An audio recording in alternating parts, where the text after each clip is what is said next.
certificate course দিব এনেও তো টাইম হয়ে আছে এটা অনলাইনত যদি কোনোবা কোর্স আছে অনলাইনে কোর্স দিব আপনার ভ্যালুয়েট হোক আপনি টাইম ম্যানেজমেন্ট শিকক টাইম ম্যানেজমেন্ট বহুত ইম্পর্টেন্ট ধরো যেহেতু আজি মানে 1 ঘন্টা প্রোগ্রাম হওয়ার কথা আমি কি করলাম 1 ঘন্টা লেট আরম্ভ করলাম হয় না এতিয়া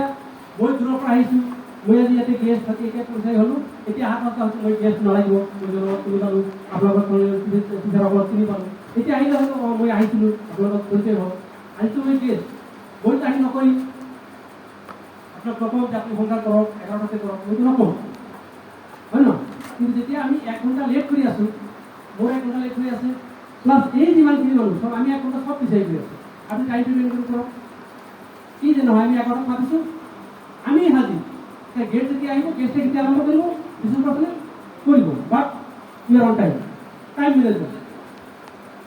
এই ক্লাছত যাওঁতে আমি 20 জন ল'ৰা বহি আছে আমি 5 মিনিট দেৰি কৰি গ'লোঁ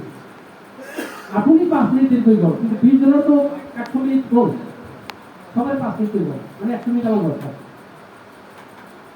তাৰমানে কি আমি টাইম মেনেজমেণ্ট আমি শিকিব পাৰোঁ টাইম মেনেজমেণ্ট যেতিয়া আমি কৰিম সেইটো আমাৰ এটা হেৰি অৰ্থ হ'ল মই আপোনাক টাইমৰ কথা কওঁ যে টাইমটো আমি নিজৰ মাজত ষ্টুডেণ্টে বুজি পায় যে ছাৰৰ টাইম মানে ক্লাছত আহিব ছাৰৰ ক্লাছ মানে ছাৰ টাইম হৈ আহিব সেইটো ষ্টুডেণ্টে বুজি পায় সেইটো বুজি পায় কি সেই বস্তুৰ ষ্টুডেণ্টৰ মাজতো ডিচিপ্লিন যাব আমি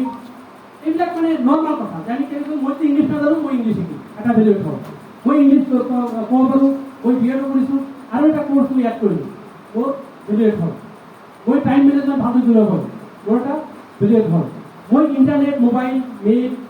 মই এটা বস্তু লাগে মই ক্লাছত শিকাম ইণ্টাৰনেটৰ মই ইণ্টাৰনেট ইউজ কৰিব নাজানো মই ইণ্টাৰনেটৰ ডাউনলোড কৰিব শিকিলোঁ